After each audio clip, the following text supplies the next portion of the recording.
Hi there, John McAdams here with you again. In this video, we're going to do another ballistic gel test. Specifically, we're going to test out this Winchester Power Point ammo for the 223 Remington with a 64 grain Power Point bullet. As you can see on the box, Winchester markets this ammo for use on big game, deer in particular. So this is not a varmint load. You could use it for that if you wanted to, but that's not what they design and market this ammo specifically for.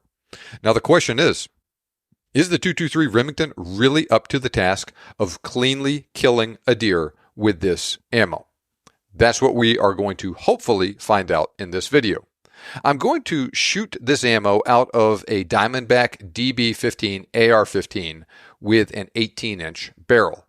Winchester advertises the velocity for this ammo, 3,020 feet per second in this particular case, using a 24-inch barrel. And that's what most companies use for most cartridge advertised velocities. So I'm using a rifle with a barrel 6 inches shorter than what they use to obtain that velocity.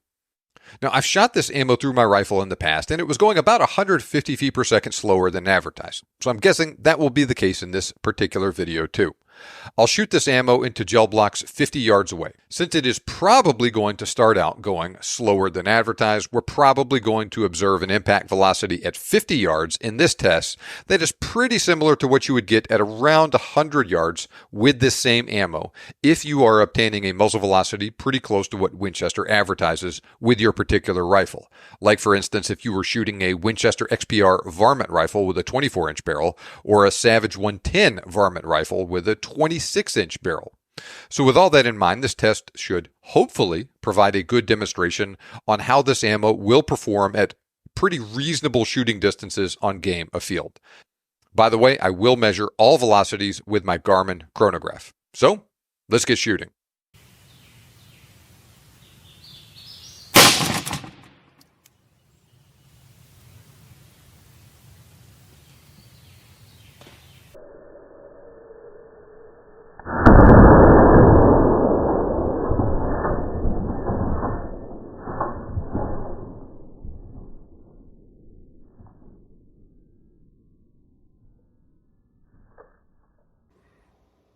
Okay, so here are the initial impressions of how this bullet performed in gel. Pretty short neck like we'd like to see. Here's our temporary wound cavity. It's not extremely wide and really not extremely long either. Bullet penetrates to here, which when I put the ruler back up, you will see is right at about 15 inches. So it does not make it out of the first gel block. It penetrates in a reasonably straight line, but not extremely deep. And as you can see, that's the widest point of the temporary wound cavity, right around the 3 1/4, 3.5 inch mark. And then the temporary wound cavity peters out around the 7 to 7.5 inch mark. All right, I'll pull the bullet out, weigh it, get you all the measurements here in a second. Okay, I pulled that bullet out of the gel block and it looks great. It held together great and it mushroomed pretty well. So first off, original bullet weight, 64 grains. I put this one on the scale. It now weighs 55.7 grains. That's about 87% weight retention. As you saw, there were a few lead fragments in the gel, but not too many because that bullet stayed pretty well intact. Next, original bullet diameter was 0.224 inches. This one now measures 0.540 inches. That is well over 2x bullet expansion, nearly 2.5x expansion. And as you can see, that bullet expanded pretty symmetrically. Not perfectly symmetrically, but still really good. Now, I measured the muzzle velocity of this bullet at 2,865 feet per second, so 155 feet per second slower than advertised. At 50 yards, it was still going about 2,680 feet per second.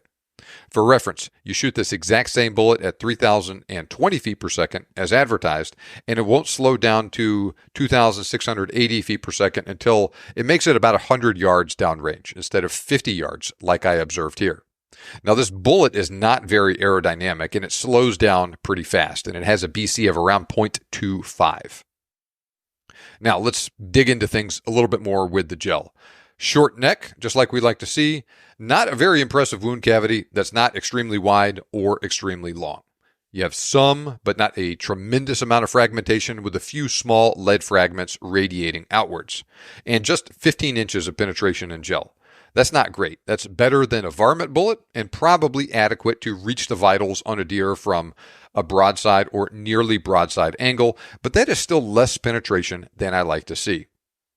We also have well over 2x bullet expansion, and that's great. I like to see that, but I'd like to see a wound cavity that is bigger than what we got here. Now, the slower than advertised velocity I got from this shorter barreled rifle explains that to a certain degree, but this bullet was still going nearly 2,700 feet per second at impact. With some bullets, like an ELDX for instance, you'll get a much larger wound cavity with a similar impact velocity. For reference, the 162 grain ELDX from a 7mm rim mag was only going a little bit faster than this when it impacted the gel block in my test of the 7 mag Precision Hunter ammo, and it made a much more impressive wound cavity that was both wider and longer, and it penetrated a lot deeper. But yes, that is also a completely different bullet from a much larger caliber and much more powerful cartridge. So that is something of an apples to oranges comparison. But I'm just saying that with that impact velocity, we got those results, but there were also those differences. So if we speed this bullet up a bit, this Winchester Power Point bullet up a bit, you'll likely get a more impressive wound cavity than what I saw here, but I don't think it will be that much bigger. The other problem is this bullet has such a low BC that it won't maintain that additional velocity for very far down range. Even starting out at an honest 3,020 feet per second, it will slow down to about 2,300 feet per second at 200 yards and probably make an even smaller wound channel with less bullet expansion than what I saw here. On the other hand, it will probably also deliver a little bit more penetration if all other things were equal, if we just have that one difference in terms of velocity. Your mileage may vary, but all in all, I was not that impressed with the performance of this ammunition. Sure, you can cleanly kill game, even stuff like deer and hogs with it, because even though that wound cavity was not extremely large, especially compared to some of the other wound cavities I have observed in ballistic gel, it was located in the right spot.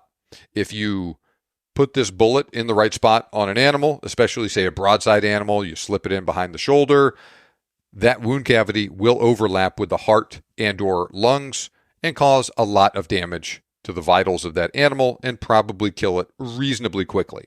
I'm just saying, though, that I was not wowed by how it performed in gel. I personally think that if you are going to use a .22 caliber of some sort for hunting, using dedicated varmint hunting ammo that has a bigger wound cavity with less penetration is better suited for hunting predators and varmints like coyotes.